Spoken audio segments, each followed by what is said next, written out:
¿Cómo están, amigos televidentes? Soy Justo Velázquez y bienvenidos a su programa Impacto Financiero. Y hoy vamos a reflexionar, como lo hacemos en cada programa, sobre la educación financiera. Y la educación financiera que tomó más fuerza después de la crisis del 2008-2009 en los Estados Unidos y que afectó a muchos países del mundo.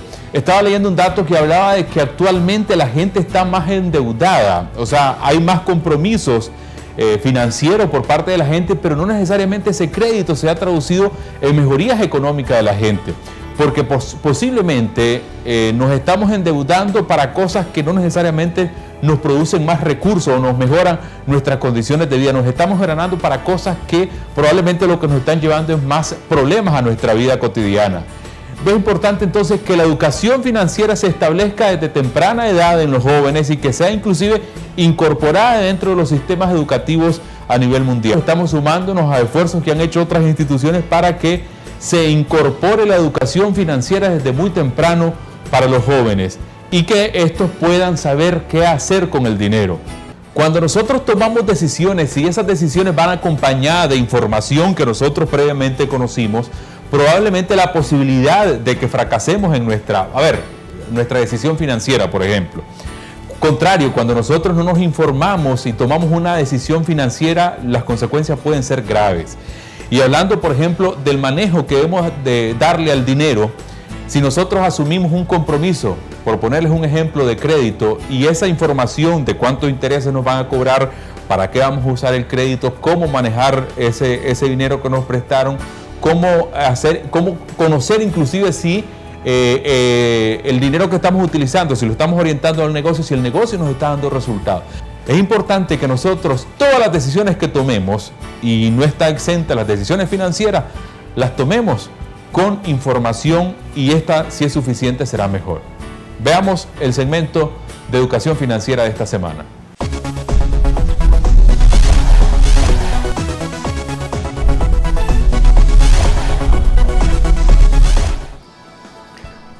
Hoy vamos a hablar de la importancia de la educación financiera para el desarrollo del país. ¿Y por qué es tan importante? Precisamente porque en esta época existe una fuerte crítica al tema de lo que es el sobreendeudamiento. Y vamos a ver en la pantalla un diálogo que se desarrolla entre el inversionista y el presidente ejecutivo o el gerente general de una institución financiera. Entonces el inversionista pregunta: ¿por qué ha subido la mora? ¿Por qué ha subido la cartera que no se está pagando, los créditos que los clientes no pueden pagar? Y el presidente ejecutivo le responde: los clientes se han sobreendeudado. Pero muy para sus adentros, interiormente está teniendo la siguiente pregunta ética: ¿no será que nosotros los hemos sobreendeudado? ¿No será que nosotros como institución financiera hemos contribuido a que este cliente se sobreendeude? Entonces, esa es una reflexión con la que vamos a empezar el día de hoy. Y cuando hablamos de educación financiera, tenemos que hablar de tres temas. El primero es qué es la educación financiera y por qué es necesario trabajarla. El segundo tiene que ver con los cambios críticos de comportamiento y de actitud que esperamos que la educación financiera redunde en nuestro beneficio como televidentes, como personas que estamos aprendiendo de educación financiera. Y el tercer punto tiene que ver con el equilibrio entre la oferta y la demanda de educación financiera. Nunca olvidemos que lo que no tiene equilibrio en un sistema, en algún momento genera una crisis. Y esa crisis frecuentemente se resuelve mediante grandes problemas, mediante pérdida para mucha gente, la que al final vuelve a restaurar ese equilibrio. Entonces, concentrémonos en la pregunta: ¿qué es educación financiera? Y cuando hablamos de educación financiera hay dos elementos críticos que tienen que ver con los conocimientos y con las habilidades. ¿Relacionadas con qué? Con el manejo del dinero, con las decisiones que tomamos para manejar el dinero, decisiones mejor informadas respecto al manejo del dinero una vez que yo tengo educación financiera. ¿Qué tipo de decisiones? Decisiones de cuánto gastar, hasta dónde me quiero enjaranar, como decimos en el país, para comprar nuevos bienes, para comprar algo nuevo para el hogar, para gastar en algún tipo de consumo. La segunda decisión es hasta cuánto me voy a endeudar. qué nivel de deudas quiero poder manejar, y la tercera decisión tiene que ver con cuánto quiero y necesito ahorrar para estar tranquilos, para poder hacer frente a una situación de emergencia o a una situación no esperada en mi economía familiar. Alrededor de eso vamos a conversar estos tres temas de lo que tiene que ver la educación financiera: conocimientos y habilidades para tomar decisiones mejor informadas respecto al manejo del dinero, para poder gastar mejor, endeudarnos adecuadamente y evitar sobreendeudarnos, y aumentar nuestro ahorro y el bienestar para nuestras familias y las economías de nuestros hogares. ¿Qué tipo de decisiones tomamos? Tomamos decisiones de presupuesto. ¿Qué es un presupuesto? ¿Cuánto puedo gastar o cuánto quiero gastar y cuánto ingreso voy a tener? O sea, mis ingresos y mis gastos. La diferencia entre ambos es lo que me da mis ahorros o mi excedente de dinero que tengo. La segunda decisión tiene que ver con los ahorros. ¿Cuánto espero ahorrar hasta fin de año? ¿Por qué es importante una decisión de ahorro? Una decisión de ahorro le genera un flujo de dinero que es lo que usted va a tener para hacer frente a situaciones inesperadas, para hacer frente a emergencias o para hacer frente a lo que la vida le demande una vez que sus ingresos dejen de generarse. Por ejemplo, cuando nos jubilamos, dejamos de recibir ingresos. Alguna gente tiene ingresos de jubilación, pero no todos. Llega un momento en el que ya no podemos trabajar. Por eso es importante pensar hoy en cuál va a ser ese nivel de ahorro que voy a tener para una vejez y que esa vejez sea una vejez digna. La siguiente reflexión tiene que ver con algo que nos preocupa más cada día, que es el precio de los alimentos, el precio de la gasolina, el precio del costo de vida en general. Viene subiendo a un ritmo mayor al que vienen subiendo normalmente nuestros ingresos. Por lo tanto, al final del año, los ahorros que vamos a tener van a poder comprar menos bienes. ¿Por qué? Porque estos bienes subieron de precio. Entonces, eso significa que tenemos que hacer una reflexión muy importante sobre nuestras propias inversiones. ¿Qué hacemos con nuestro dinero? Si yo invierto mi dinero y ese dinero solo me rinde un 5%, pero la inflación está en un 10%, al final del año estoy perdiendo. Gané 5 por la inversión de mi dinero y perdí 10 por el aumento de precios que se origina con la inflación. Por lo tanto, mi ganancia fue en realidad negativa, tuve una pérdida. Y esa pérdida es la diferencia entre la inflación y lo que estoy ganando con mi dinero invertido.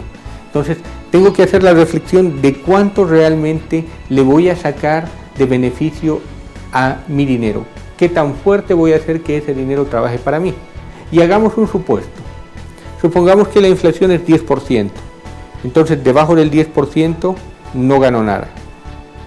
Además de ese 10%, yo quiero ahorrar otro 10% para reinvertir, para situaciones de emergencia. Tengo 10% de la inflación y 10% de una ganancia mínima esperada. Entonces puedo decir que debajo del 20% no debo aceptar un rendimiento por mis inversiones, pero además por las inversiones tengo normalmente un riesgo. Puede ser que las cosas me salgan bien o que las cosas me salgan mal. Cuando las cosas no salen como espero, por ejemplo, me cuesta más de lo que esperaba la inversión o puedo vender menos de lo que esperaba, tengo una situación en contra. Por lo tanto, no solo tengo que preocuparme del 10% de la inflación, del 10% de mi ganancia esperada, pero también del 10% del riesgo. Es por eso que muchos inversionistas dicen, yo no acepto menos del 30% como ganancia para mi dinero. 10% para la inflación, 10% para ahorrar y seguir invirtiendo y 10% por los riesgos que hoy día no sé que pudieran materializarse en el futuro. De ahí sale un 30%, que es un buen indicador del rendimiento para poner el dinero a trabajar, comprar y vender cosas, por ejemplo. Finalmente viene la decisión de endeudamiento. ¿Hasta cuánto me debo endeudar? ¿A partir de dónde estoy sobreendeudado? Y hay un número mágico que dice, si usted está destinando más del 35% de lo que gana para pagar sus deudas, probablemente esté empezando a tener un cierto nivel de sobreendeudamiento. ¿Por qué? Porque el otro 65% de lo que gana lo necesita para financiar sus gastos de vida, su vivienda, sus servicios de transporte, de seguros, de luz, de agua, de teléfonos, la alimentación. Entonces, si usted empieza a consumir una deuda demasiado grande, esa deuda se va a empezar a comer parte de los gastos que usted tiene, o sencillamente para cubrir los gastos ya no va a poder tener dinero para pagar la deuda. Entonces, si usted tiene deudas con cuotas mayores al 35% de lo que usted gana, probablemente se está enfrentando a una situación de sobreendeudamiento.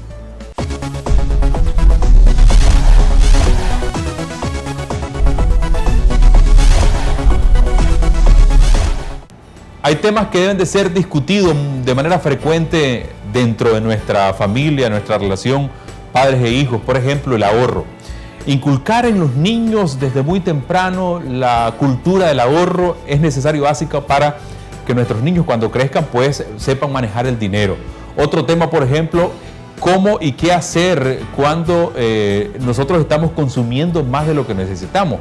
Yo no sé si a usted le pasa, si usted por ejemplo va con sus pequeños al supermercado, siempre sus niños le están pidiendo todo lo que ven en el supermercado.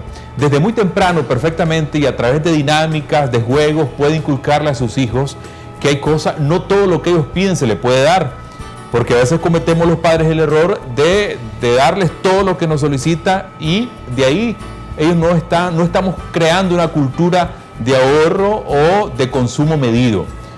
¿Usted sabía que el tema del consumo desmedido se convierte en un círculo vicioso? O sea, que si su familia probablemente es de las personas que no tienen conductas de ahorro, no tiene disciplina de consumo, ese mismo cuadro lo va a recrear su familia o sus hijos, porque generalmente los hijos retoman casi todo lo que nosotros los padres hacemos.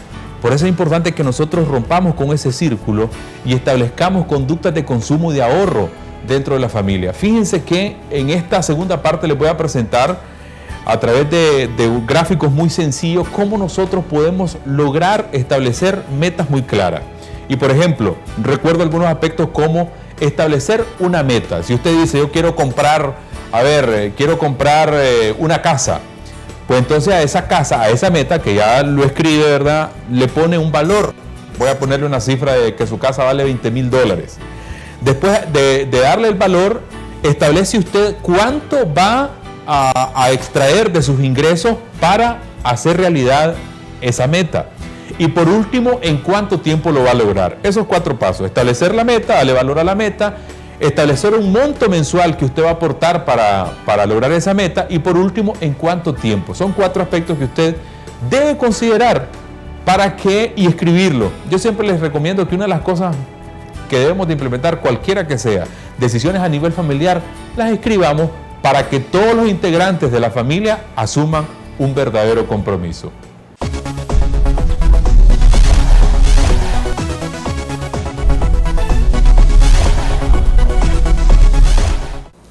Lo crítico en esto es aprender a poner el dinero a trabajar. ¿Para qué hacemos eso y por qué hacemos la educación financiera? Y la reflexión es la siguiente: en Nicaragua, en Honduras, en Latinoamérica en general, la exclusión no es solamente una exclusión financiera,